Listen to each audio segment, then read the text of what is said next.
Welcome to KVR English Academy. I'm KVR English Faculty, Hyderabad. So now ఈ video తెలంగాణలో TSPSC group 2, group 3, group 1 ఎగ్జామ్స్కు prepare అవుతున్నటువంటి వాళ్ళందరి కోసం టీఎస్పీఎస్సి ఫామ్ అయినప్పటి నుంచి ఇప్పటి వరకు డిఫరెంట్ కాంపిటేటివ్ ఎగ్జామ్స్ ఏవైతే ఉన్నాయో అవి జరుగుతూ ఉన్నాయి. కాబట్టి గుర్తుపెట్టుకోండి, జరుగుతూ ఉండేటువంటి ఆ కాంపిటేటివ్ ఎగ్జామ్స్లో జిఎస్ పేపర్లో ఉండేటువంటి ఇంగ్లీష్ బిట్స్ ఏవైతే ఉన్నాయో ఆ ఇంగ్లీష్ బిట్స్ను నేను 2 రోజులకు ఒకసారి మీకు ఎక్స్ప్లెయిన్ చేస్తా వస్తాను అని చెప్పాను నేను. సో అందులో భాగంగా ఇది మనం మాట్లాడుతున్నాం. TSPSC AW exam held on 20th 9th month 2015. అంటే టీఎస్పీఎస్సి ఏపీపీఎస్సి డివైడ్ అయిపోయిన తర్వాత ఏదైతే టీఎస్పీఎస్సి ఎగ్జామ్స్ పెట్టిందో ఆ అన్ని ఎగ్జామ్స్లలో జిఎస్ పేపర్లో ఉండే ఇంగ్లీష్ బిట్స్ అన్నీ 1 by 1 డిస్కస్ చేస్తూ వస్తున్నాం. అందులో భాగంగా మనం మాట్లాడుతున్నాం. TSPSC previous English questions explanation course అనేది మన యాప్లో ఉంటుంది. కేవీఆర్ ఇంగ్లీష్ అకాడమీ అనే యాప్ డౌన్లోడ్ చేసుకోండి, దాంట్లో మీరు ఫాలో అవ్వండి. సో దీంట్లో మాత్రం మొత్తం అన్నీ ఎక్స్ప్లెయిన్ చేస్తున్నా. దాంట్లో మొత్తం నెక్స్ట్ వీటిల్లో ఒక 5-6 ఎక్స్ప్లెయిన్ చేస్తాను, మళ్ళీ అన్నీ కూడా యాప్లో పెట్టడం జరుగుతుంది. సో కేవీఆర్ ఇంగ్లీష్ అకాడమీ అనే టెలిగ్రామ్ ఛానల్ కూడా ఉంది. దీంట్లో రోజు ఒక 5 క్వశ్చన్స్ మనం అప్లోడ్ చేస్తుంటాం. వాటిని మీరు కరెక్ట్గా ఖచ్చితంగా ఫాలో కండి. ఇది ఏదో ఒక విధంగా ఎంతో కొంత మేరకు మీరు మార్కులు గెయిన్ చేసుకోవడానికి ఉపయోగపడుతుంది. సో కేవీఆర్ ఇంగ్లీష్ అకాడమీ అనే యూట్యూబ్ ఛానల్ కూడా ఫాలో అవుతుండండి, so that you'll get the best marks. So that ఇక్కడ నెక్స్ట్ వన్ ఏంటి అంటే చూడండి ఏమన్నాడు, use the correct punctuation in the following sentence అనేసి అన్నాడు. When I go to the supermarket I dash. బాగా అబ్జర్వ్ చేయండి, ఐ డాష్ అనేసి అన్నాడు. ఇక్కడ when I go to supermarket I dash, ఇక్కడ ఏముండాలి అనేసి అన్నాడు. సో ఇక్కడ ఉపయోగించాల్సినటువంటి పంక్చువేషన్ మార్క్స్ ఏంటి అనేసి అంటున్నాడు, రైట్. ఇక్కడ 2 ఎలలు ఇచ్చాడు, by tomatoes, potatoes and onions అనేసి అన్నాడు. ఫస్ట్ ఆప్షన్లో ఫుల్ స్టాప్ ఇచ్చాడు, సెకండ్ ఆప్షన్లో కామా ఇచ్చాడు, థర్డ్ ఆప్షన్లో క్వశ్చన్ మార్క్ ఇచ్చాడు. తర్వాత ఏమిచ్చాడు, ఇక్కడ ఇది అపాస్ట్రఫీ, ఇది ఫుల్ స్టాప్ నానా, మరి ఇది అపాస్ట్రఫీ, ఇది క్వశ్చన్ మార్క్, రైట్, ఇది కామా. మీరు ఇక్కడ గుర్తుపెట్టుకోవాలి, దాదాపు ఒక 12 పంక్చువేషన్ మార్క్స్ ఉన్నాయి. అవి మన యాప్లో ఒక 2 రోజుల్లో మనం అప్లోడ్ చేస్తాం, 2-3 రోజుల్లో అప్లోడ్ చేస్తాం. బట్ ఇప్పుడు ఏమంటున్నానంటే ఈ పంక్చువేషన్స్ పైన కూడా టీఎస్పీఎస్సిలో బిట్స్ అడుగుతున్నాడు. మన డిఏఓ ఎగ్జామ్లో కూడా 3-4 బిట్లు అడిగాడు. ఏడబ్ల్యూలో కూడా ఇంజనీరింగ్ వాళ్ళకు కూడా అడుగుతున్నాడు. సో టీఎస్పీఎస్సి కండక్ట్ చేసేటువంటి నెక్స్ట్ ఈ ఎగ్జామ్లో కూడా పంక్చువేషన్స్ పైన బిట్ పడడానికి అవకాశం అయితే ఉంది. కాబట్టి ఇక్కడ ఏముండాలి అని చెప్పేటప్పుడు బాగా అబ్జర్వ్ చేయండి, ఆయిల్.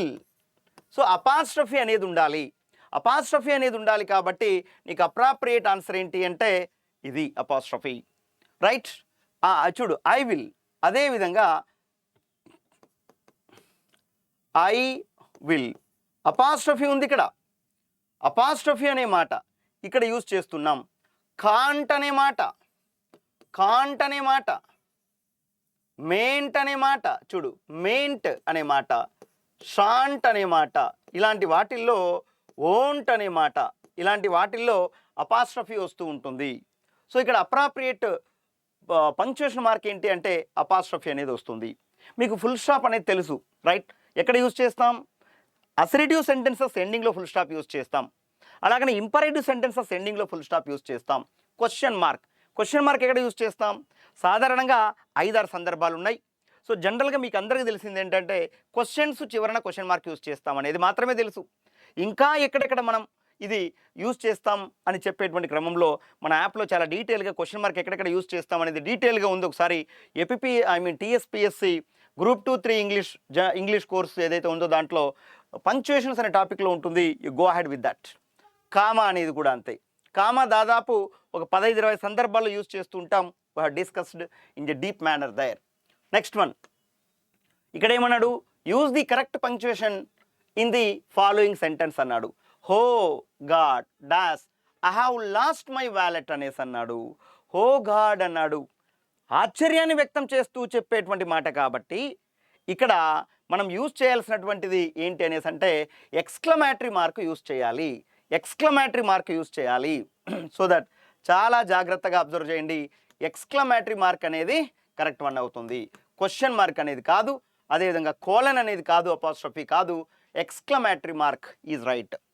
ఎప్పుడైతే మానవుడికి అకస్మాత్తుగా వచ్చేటటువంటి సందేహాలను, భావాలను, దుఃఖాలను, విచారాలను వ్యక్తం చేయడానికి ఏ పదం అయితే నువ్వు యూజ్ చేస్తావో ఆ పదం పక్కన ఎక్స్క్లమేటరీ మార్క్ యూజ్ చేస్తూ ఉంటాం. ఓ గాడ్, ఎక్స్క్లమేటరీ మార్క్ ఉండాలి. So a word which tells a sudden feeling of joy or emotion or surprise or sorrow, then it is called an exclamatory, it is called and interjection. ఆ interjections చివరన మనం exclamatory మార్కులు అనేవి use చేస్తూ ఉంటాం. ఇక్కడ appropriate answer ఏంటి అంటే exclamatory mark, second one is right. Next one చూడండి, చూస్ ది కరెక్ట్ రెస్పాన్స్ అనేసి అన్నాడు. Choose the correct response. Is it hot or cold in May? Is it అంటే yes or no type of question కదా ఇది. Is it hot or cold in May? In May is hot, in May is hot. Grammar పరంగా ఈ sentence తప్పు. In right. Next it's is, it's తర్వాత is వస్తుందా? రాదు. కాబట్టి ఇది కూడా తప్పు usage. It makes very hot in May, it makes very hot in May. Usage పరంగా it is hot in May. By comparing to these two appropriate answer is fourth one, it is hot in May. మేలో చాలా హాట్గా ఉంటుంది, వేడి ఎక్కువగా ఉంటుంది. దీనికి correct answer ఏంటి అంటే ఇట్ ఈస్ హాట్ ఇన్ మే అనేది కరెక్ట్ ఆన్సర్గా మనం చెప్పొచ్చు. Next one, choose the correct response. Do you brush your teeth after every meal? Do you brush అనేసి అన్నాడు. గుర్తుపెట్టుకోండి, నేను చెప్తున్నా మళ్ళీ ఒకసారి. ఇక్కడ ఈ వాక్యం అనేది దేంట్లో ఉంది? ప్రజెంట్ సింపుల్లో ఉంది. ప్రశ్న ప్రజెంట్ సింపుల్లో ఉంటే నీ ఆన్సర్ కూడా ప్రజెంట్ సింపుల్లో ఉండాలి. ప్రశ్న ప్రజెంట్ కంటిన్యూస్లో ఉంటే నీ ఆన్సర్ కూడా ప్రజెంట్ కంటిన్యూస్లో ఉండాలి. ప్రశ్న క్వశ్చన్ అనేది పాస్ట్ సింపుల్లో ఉంటే నీ ఆన్సర్ కూడా పాస్ట్ సింపుల్లో ఉండాలి. ప్రశ్న ఫ్యూచర్ సింపుల్లో ఉంటే నీ ఆన్సర్ కూడా ఫ్యూచర్ సింపుల్లో ఉండాలి. ఇక్కడ ఇది ప్రజెంట్ సింపుల్ కాబట్టి do you brush your teeth after every meal అనేసి అంటే ఎస్ ఐ డూ అనేది కరెక్ట్ ఆన్సర్. ఒకవేళ నో అని నువ్వు చెప్పాలనుకో, అప్పుడు ఏం చెప్పాలి అనేసి అంటే డెఫినెట్గా నో ఐ డోంట్ అని చెప్పచ్చు. ఒకవేళ నువ్వు నిన్న వరంగల్కి వెళ్ళావా, did you go to Warangal yesterday అన్నారనుకో, నీ ఆన్సర్ ఎస్ అయితే ఏం చెప్పాలి? Yes I did, that's all, అంతే. నో అని చెప్పాలనుకో, నో ఐ డిడెంట్ అని చెప్పాలి. Will you write IAS exam next year అన్నారనుకో, ఎస్ ఐ విల్, అంతే. ఇంకా సోదంతా అక్కర్లేదు. వీటిని yes or no type of questions అనేసి అంటాం. వీటి ఆన్సర్స్ కూడా ఇలాగనే ఉండాలి, గుర్తుపెట్టుకోవాలి. వీటి ఆన్సర్స్ కూడా ఇలాగనే ఉండాలి. సో మనం గుర్తుపెట్టుకోవాల్సిన విషయం ఏంటి అనేసి అంటే ఇక్కడ రైట్ డెఫినెట్గా ఫస్ట్ వన్ అనేది ఆన్సర్ అవుతుంది. రైట్. నెక్స్ట్ వన్ చూడండి, choose the best antonym for the following అన్నాడు. Choose the best antonym for the following అనేసి అన్నాడు. సో దట్ ఇక్కడ యాంటోనియం అన్నాడు కాబట్టి వియర్డ్, యాంటోనియం స్ట్రేంజ్. రైట్. ఇవి ఇర్రెలవెంట్ వర్డ్ మిగతావన్నీ కూడా. సో వియర్డ్ అనే దానికి యాంటోనియం ఆపోజిట్ అడిగాడు కాబట్టి స్ట్రేంజ్ అనేసి అర్థం. రైట్. కొత్తది, ఇది వేరేడ్ అంటే తెలిసిన అనే సెన్స్ వస్తుంది. స్ట్రేంజ్ అంటే కొత్తది అనేసి అర్థం, తెలియనిది అనేసి అర్థం. రైట్. ఆ సెన్స్లో వస్తుంది. First one is right. Next one చూడండి, choose the best synonym of the following. దీనికి సినానియం అడిగాడు. మరి ఇక్కడ సినానియం అడిగాడు కాబట్టి రైట్ అప్రాప్రియేట్ ఆన్సర్ ఏంటి అంటే చూడండి, డిస్గస్టింగ్ అంటే విరక్తి అని అర్థం, ఆసక్తి లేని అని అర్థం, ఆసక్తి లేని అని అర్థం, ఇరిటేషన్ అని అర్థం, అలాంటి అర్థం వస్తుంది. సినానియం అన్నాడు కాబట్టి ఇవి టేస్టీ, ఫ్లేవర్, ఇవన్నీ కూడా ఇవన్నీ కూడా ఆపోజిట్ వర్డ్స్ అవుతాయి. సినానియం అడిగాడు కాబట్టి అప్రాప్రియేట్ ఆన్సర్ అవర్షన్ అనేది అప్రాప్రియేట్ ఆన్సర్. డిస్గస్టింగ్ అనే దానికి అవర్షన్ అనేది సినానియం అవుతుంది. విరక్తి, ఇది కూడా ఆసక్తి లేని, అంత ఇంట్రెస్ట్ లేని.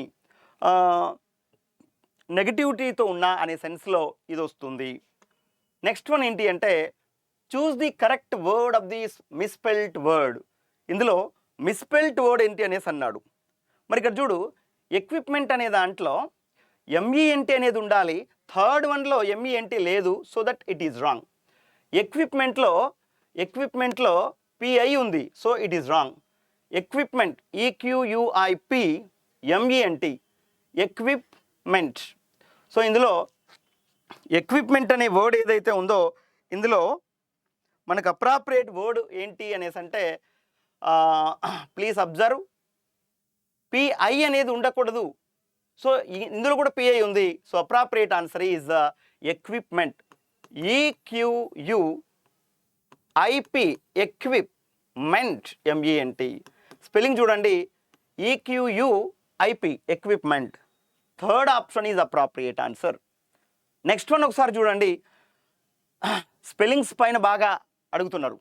కమిటీ కానీ, కమిషన్ కానీ, కొలీగ్ కానీ, అదేవిధంగా diesel, palm oil, committee, okay, association, teetotaller, extravagant, ఇలాంటి స్పెల్లింగ్స్ అన్నీ కూడా మీరు ఒకసారి చూసుకోవాలి. Choose the correct word of the misspelt word. ఇక్కడ కూడా మిస్పెల్ట్ వర్డ్ కనుక్కో అని చెప్పాడు. ఎంబ్రాస్, చూడు, ఎంబ్రాస్ అనే దాంట్లో డబల్ ఆర్ ఉండాలి, డబల్ ఎస్ ఉండాలి. డబల్ ఆర్ ఉంది, డబల్ ఎస్ లేదు, ఇది ఆన్సర్ తప్పు. ఫస్ట్ వన్లో డబల్ ఆర్ లేదు, కొట్టేసేయ్. రెండో దాంట్లో second one is appropriate answer. ఎంబ్రాస్డ్లో ఈఎంబిఏ ఆర్ఆర్ఏ ఎస్ఎస్ఈడి. మీరు గుర్తుపెట్టుకోవాల్సింది, ఎంబ్రాస్డ్లో 2 ఆర్లు ఉండాలి, 2 ఎస్లు ఉండాలి. గుర్తుపెట్టుకోండి, ఎంబ్రాస్డ్లో 2 ఆర్లు ఉండాలి, 2 ఎస్లు ఉండాలి. ఈఎంబిఏ ఆర్ఆర్ఏ ఎస్ఎస్ఈడి ఎంబ్రాస్డ్. నెక్స్ట్ వన్ చూడు, fill in the blank with the correct word. 5 dash started a computer services company అనేసి అన్నాడు. Women, women, women, women's. ఇక్కడ ఉమెన్ అనేది సింగులర్, ప్లూరల్ ఏంటి? ఉమెన్. 5 ప్లూరల్ ఉమెన్ కాబట్టి సో ఆన్సర్ ఏంటి అనేసి అంటే third one is appropriate answer. Second one ఎందుకు రాంగు? డబల్ టైం ఓ వచ్చింది కాబట్టి ఇది రాంగు. ఇది సింగులర్ ఉమెన్ అంటే ఇది అపాస్ట్రఫీ ఉంది, తప్పు.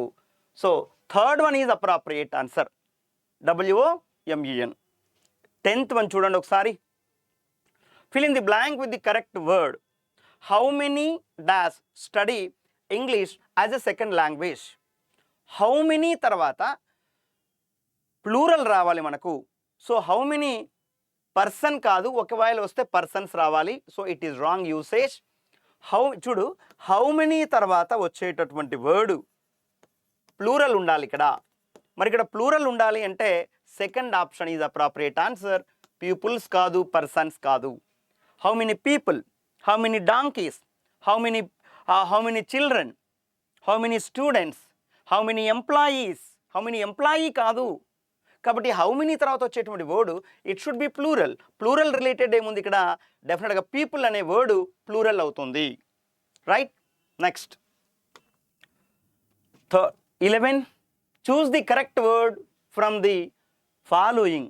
This flower is dash than that one. దాన్ అనేది వచ్చింది అంటే it is comparative degree of adjective. Comparative degree of adjective ఉండాలి ముందర. మీరు ఇక్కడ గుర్తుపెట్టుకోవాల్సింది చూడండి, beautiful,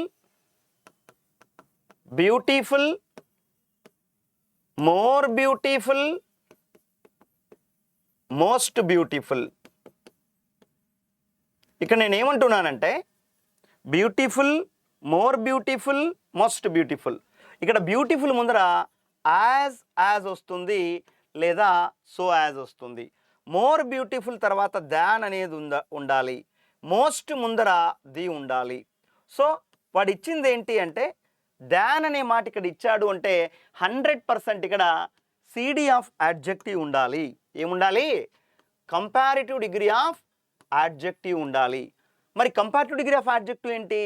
beautiful, more beautiful, most beautiful కదా.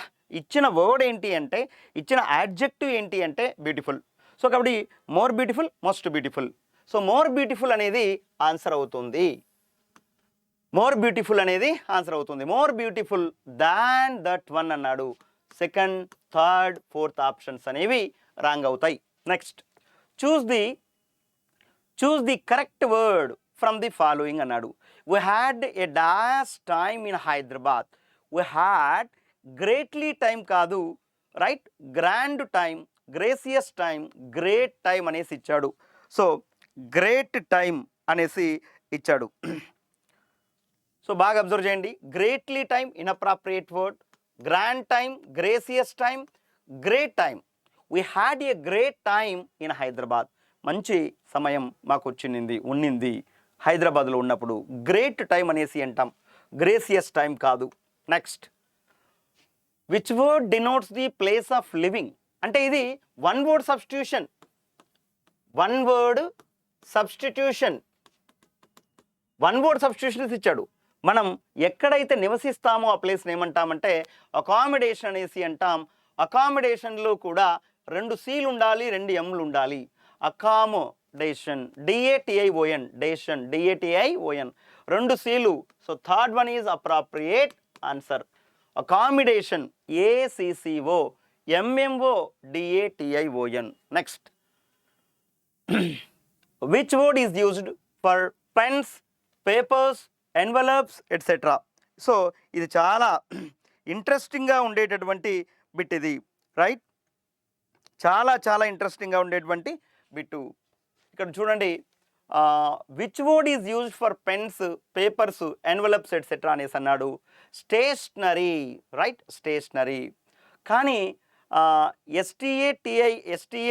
STATIONARY అనేసి అన్నాడు అనుకో, ఈ 2 స్పెల్లింగ్లు తప్పు, క్లియర్. దీని అర్థం ఏంటి అంటే, మనము స్టేషనరీ షాప్కి వెళ్తాం, పిల్లలకి ఏదైనా వైట్ పేపర్లు అయినా, లేకుంటే పెన్నులు అయినా, పెన్సిల్ అయినా, లేకుంటే అరైజర్ అన్నా, ఇవన్నీ కావాలంటే స్టేషనరీ షాప్కి వెళ్తాం. ఆ స్పెల్లింగ్ ఏంటి అంటే NERY అవుతుంది. కానీ NARY అన్నాడు అనుకో, నిశ్చలంగా ఉన్నా, స్థిమితం లేని, ఇనాక్టివ్ పొజిషన్లో ఉన్నా అనే సెన్స్లో స్టేషనరీ అనేసి అంటాం.